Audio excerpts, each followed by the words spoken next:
La planète fend le vide de l'espace. Son orbite est instable, comme une boule de billard qui glisse sur la table à la recherche d'une cible pour entrer en collision. Seulement, cette boule a la taille de Mars, et elle fuse à 15 000 km/h. Boum! Elle s'écrase sur une autre planète. Cet objet de la taille de Mars s'appelait Theia, et ce sur quoi il s'est écrasé était la Terre. L'impact a libéré 100 millions de fois plus d'énergie que l'astéroïde qui a anéanti les dinosaures. La collision planétaire a projeté des tonnes de débris solides dans l'espace. Mais un seul des deux corps célestes a survécu. Theia a été détruite, puis entièrement avalée par cette Terre primitive. Mais ces débris ne sont pas allés voler sans fin dans le vide cosmique. Non, quelque chose de crucial s'est produit. Tous ces morceaux solides se sont rassemblés en un nuage. La gravité les a comprimés ensemble, les pressant de plus en plus. Et au final, notre Lune est née. C'est ce qu'affirme la théorie. Au moment de l'impact, le système solaire venait de se former. Et ce rendez-vous aux proportions épiques n'aurait probablement pas eu lieu si une planète nommée Jupiter, alors nouvellement formée, n'avait pas projeté Theia hors de son orbite et directement sur la Terre. Notre jeune planète a résisté à l'impact. Le temps a passé, la Terre a évolué. Sa surface est devenue méconnaissable au cours des 4,5 milliards d'années suivantes. Il est difficile pour l'esprit humain de se représenter une durée aussi phénoménale.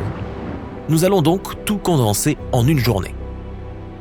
Si minuit est le moment où la Terre s'est formée à partir du gaz et de la poussière qui sont restés après la création du Soleil, les 4 premières heures ne présentent qu'une planète sans vie. Chaude, couverte de lave, constamment bombardée par des astéroïdes et, comme tu le sais maintenant, par une autre planète. Mais la vie trouve toujours un chemin. Les premières cellules apparaissent.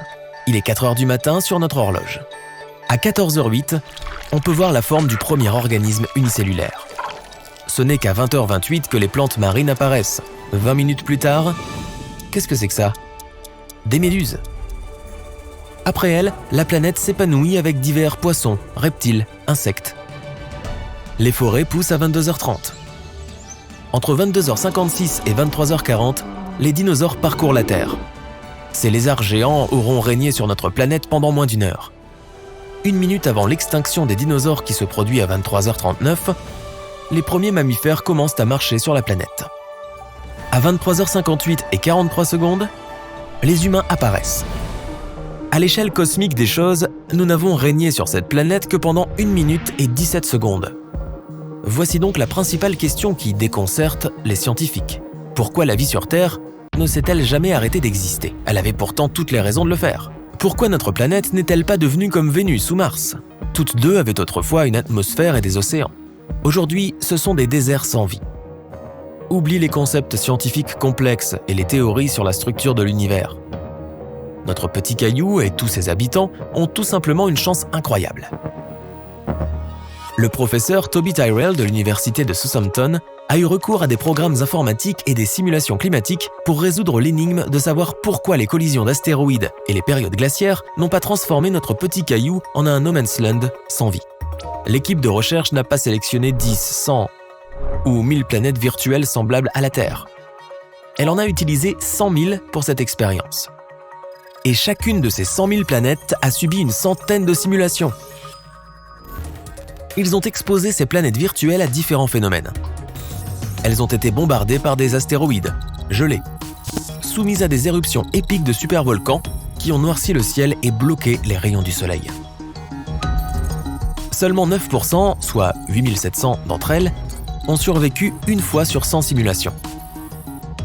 Dans ce groupe, 4500 planètes sont restées habitées 10 fois. Sur une seule planète parmi 100 000, la vie ne s'est pas arrêtée après chacune de ces 100 simulations.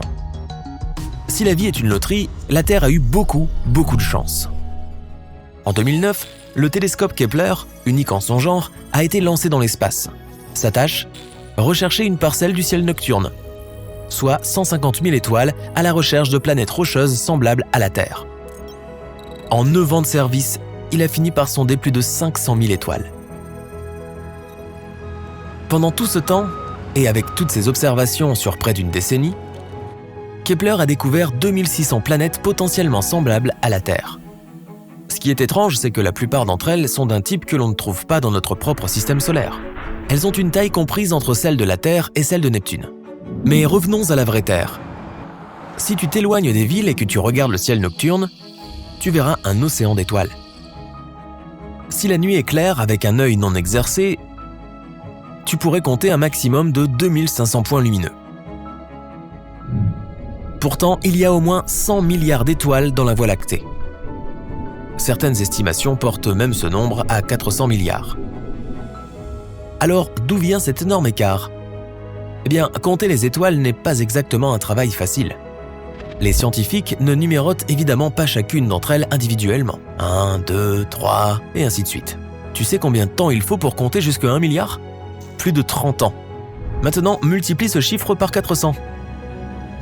Bref, au lieu de cela, ils observent de petites parcelles de l'espace et utilisent des formules scientifiques complexes pour en extrapoler le nombre total d'étoiles. Tu peux toi-même réaliser une expérience similaire. Imagine un seau rempli de 5 kg de pierre, de sable, de terre et d'autres éléments. Ta mission ? Estimer le nombre de pierres présentes dans ce mélange. Tu ne vas compter que les pierres que tu peux voir du dessus.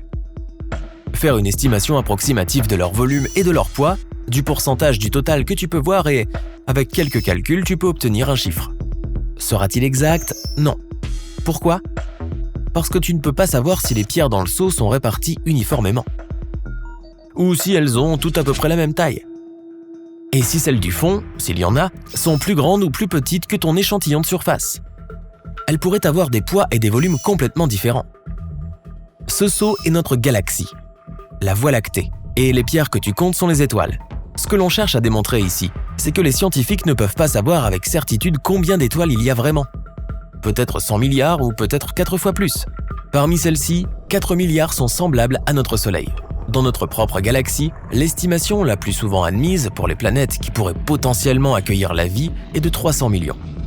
Mais comme le veut la tradition de l'inexactitude scientifique, ce nombre pourrait atteindre 5 milliards ou plus. Dans tous les cas, cela nous fait un bien large parc immobilier. Et on ne parle que de la Voie lactée, mais écoute ça. Elle n'est qu'une des 200 milliards de galaxies de l'univers observable. Les recherches les plus récentes estiment que ce nombre est 10 fois plus élevé, quelque chose comme des billions de galaxies dans l'univers. Et nous avons examiné moins de 10% d'entre elles. Quant au nombre d'étoiles qu'il y a dans l'univers, les scientifiques l'estiment à 1 quadrillion, c'est-à-dire 1 suivi de 24 zéros. Encore une fois, il ne s'agit que d'estimation, car nous ne pouvons pas en être sûrs. Jusqu'à présent, une chose est claire. Notre Terre est le seul endroit de l'univers que nous connaissions où il y a de la vie. Et pourtant, cette planète a fait tout ce qu'elle pouvait pour changer la donne. Au cours des 540 millions d'années passées, plus de 20 extinctions massives ont eu lieu. La dernière a eu lieu il y a 66 millions d'années. Oui, c'est celle qui a vu disparaître les dinosaures et 75% de toute vie sur Terre, soit dit en passant. Un objet de 11 km de diamètre s'est écrasé sur notre planète. Il allait 120 fois plus vite que la voiture la plus rapide d'aujourd'hui. Sur plus de 1,5 million de kilomètres autour du point d'impact, tout a pris feu. Un énorme tsunami a soulevé les océans du monde entier. Des milliards de tonnes de poussière et de soufre se sont élevées dans le ciel et ont bloqué les rayons chauds du soleil. Un refroidissement global s'est produit sur Terre.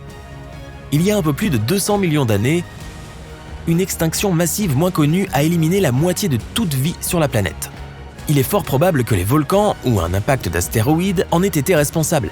D'autres théories affirment que le mouvement des plaques tectoniques a déclenché une autre période glaciaire. À cette époque, d'énormes crocodiles régnaient sur la Terre. Ils ont disparu et de nouveaux animaux sont entrés dans les arènes de la préhistoire, les dinosaures. Mais le pire que cette planète ait jamais connu est l'extinction Permien-Trias, il y a environ 250 millions d'années. 80% de la vie marine, 70% des animaux terrestres et des plantes, tout a disparu. Les volcans ont craché une quantité colossale de lave là où se trouve l'actuelle Sibérie. Et cela a affecté la planète entière. Il y a environ 445 millions d'années, la forme de vie dominante sur notre planète était les invertébrés marins.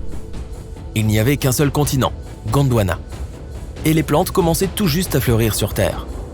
Mais quelque chose s'est produit qui a éliminé 75 à 85% de tous les organismes vivants.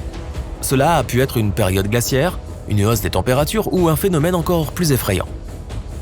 Certains pensent qu'il pourrait s'agir d'une énorme étoile qui a explosé à 6000 années-lumière de la Terre.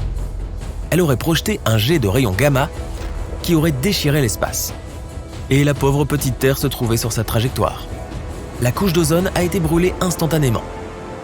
Oui, nous en avons clairement besoin pour nous protéger. Peu importe à quel point la planète ou même l'univers essaie d'anéantir la vie sur Terre, qui est d'ailleurs née en défiant toute probabilité, la vie trouve toujours un chemin.